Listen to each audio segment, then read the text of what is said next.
Hi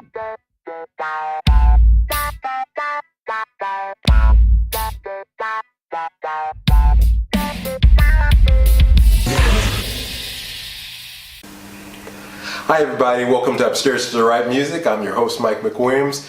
Today we're going to do a little bit something different. When I rebooted my channel, I thought to myself, I'm going to try to do as many different formats as possible for it, as long as they stay within the genre of music. And today is no different. Today we're going to do a movie review. Now this is a retro movie review. I'm not going to do new movies, but I'm going to do past movies from time to time when I feel that they need to be rediscovered by a new audience, and hopefully you'll share this with your friends and family. If they haven't seen it, or if you've seen it and you forgot it, go back and take another look at it. Either way, without any further ado, we're going to do a review of the 1990 release Mo Better Blues, written, directed, and produced by Spike Lee.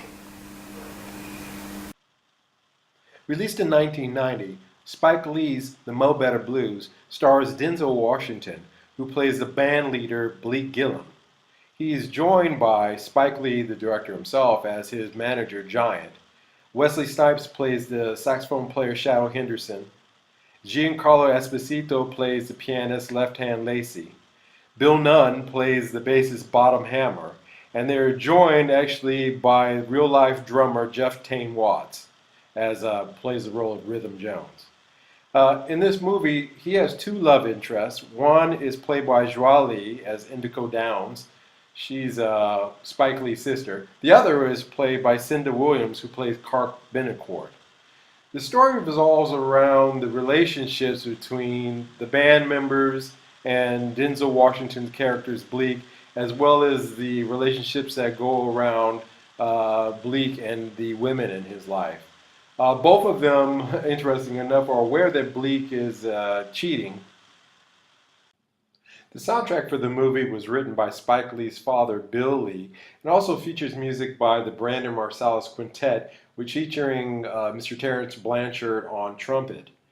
You know, the interesting thing about the plot of this movie is about the dynamics between Bleak, his manager Giant, Bleak and his band, and Bleak and his relationships with his two girlfriends.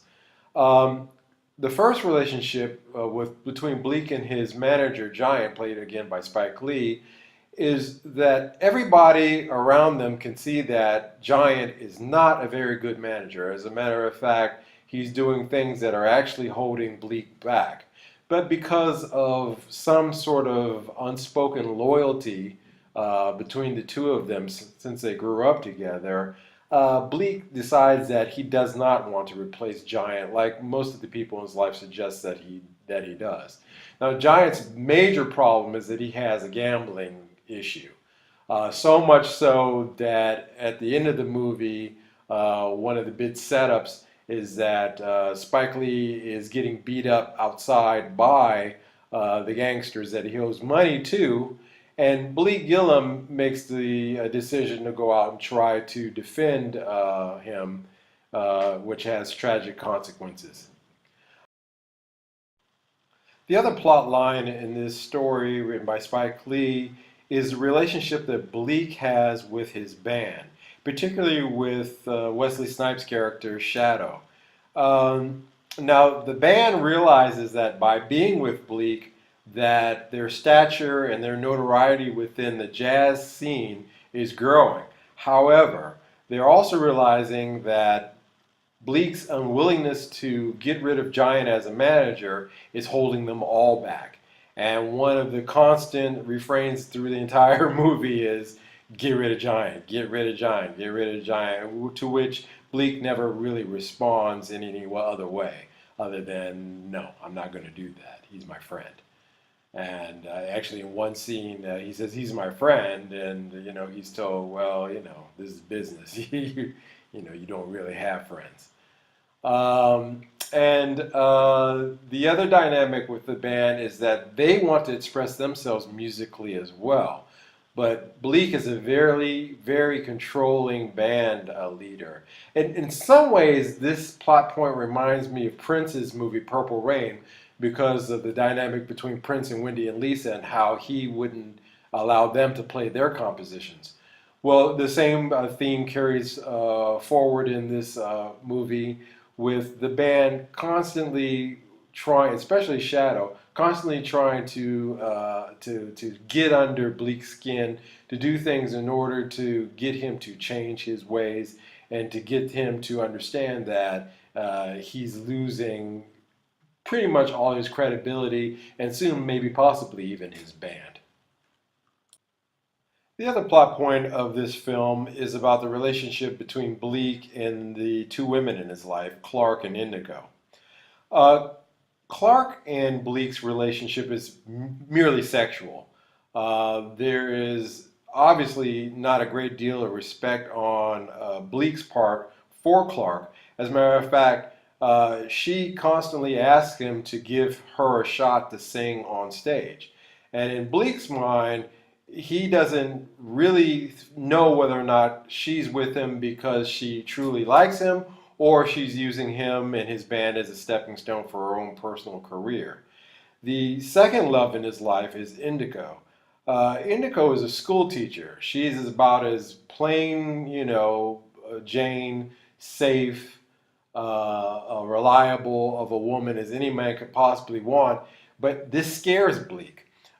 This aspect of having this kind of normal lifestyle that Indigo could give him, as opposed to the wild lifestyle and the uncertainty that Clark gives him, is one of the dynamics that I think is the most interesting of this film. This torn heart, the part of him that is ambitious and wants to have people in his life who are nothing but yes people who want things from him so he can control them.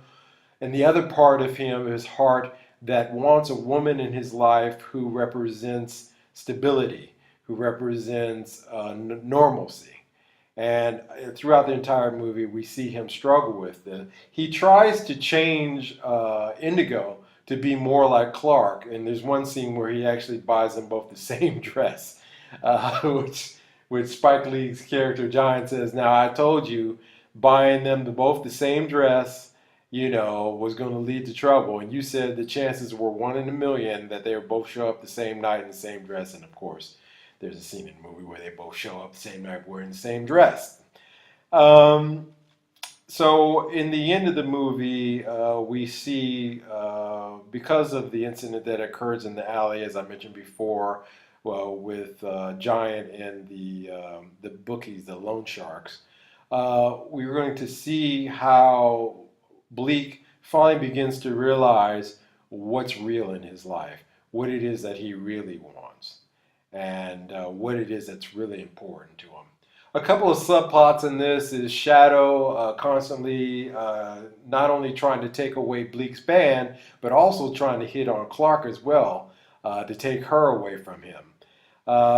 We are treated to a very brief few comedy bits by the late comedian Robin Harris. This is actually, I believe, his second to last film. We can see the genius of it. When I first saw this film in theaters, it's actually some of my favorite parts were the comedic bits with the comedian on stage in between sets. The film has weight to it. It's not a light film. It has a beauty to it. It has a grace to it. It has an energy to it all at the same time. It's not one of Spike Lee's best movies, most well-known movies. However, I think it's a very interesting one, which makes it just as rare. The film does not center around music. Rather, it focuses on the relationships that develop in that world of music. And for me, that's one of the reasons why I found it quite interesting, and I hope that you do too. Okay, there you have it. Hope you enjoyed the film review. Two things. When the movie was released August 1st of 1990, it had decent reviews. There was a lot of controversy within the movie regarding the Jewish nightclub owners that overshadowed the film a little bit. I remember that controversy at the time. When you see the movie, you'll see what I'm talking about. It cost $10 million to produce this film, and I think its total gross in the box office was about $17 million. So not a huge landfall, windfall, how do you say that? Well, not a lot of money, in other words, for Spike Lee's production company. However, it was decent, it didn't lose money. I think that also the second point is that this film was created out of the vibe within the jazz community at that time. In the late 1980s and the early 1990s, there was a resurgence, a revival in jazz music. We started seeing a crossover of hip-hop and jazz coming together, and there were so many groups that came out. So we had a bunch of young people through hip-hop getting interested in jazz, and we had a lot of the old jazz heads getting interested in jazz again because it was reviving us, it was reinvigorating itself. Much like Miles Davis did with his On the Block album in the early 1970s, reinvigorating jazz music. Now that we're almost 30 years later, looking back at this, I can say that that was the last golden age for jazz.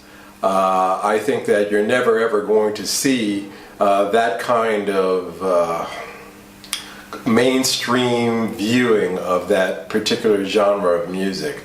I think that it's getting a little long in the tooth, unfortunately, and one day, or even now, we're beginning to view jazz much in the same way as we view classical music now, which is unfortunate. I think that movies like this one were there to bridge the gap in order to tell a story through the eyes of a band leader and talk about what jazz was. It was trying to capture the essence, the feeling of what it was to be a jazz musician working in a jazz club, and that's one of the reasons why I highly recommend it. Anyway, don't forget to subscribe. I see a lot of you guys are watching my videos, but not a lot of subscriptions. And for you 18 cats that have subscribed to me, thank you very much. I appreciate it. You mean the world to me. We're going to turn this into an army, trust me. Hit the like button as well if you like what you saw. Don't forget to leave a comment down in the comment section. I promise you I'll get right back to you. And as usual, I hope you have a great day. Take care. Like the show? Well, show your support by subscribing and hitting the like button. See you later.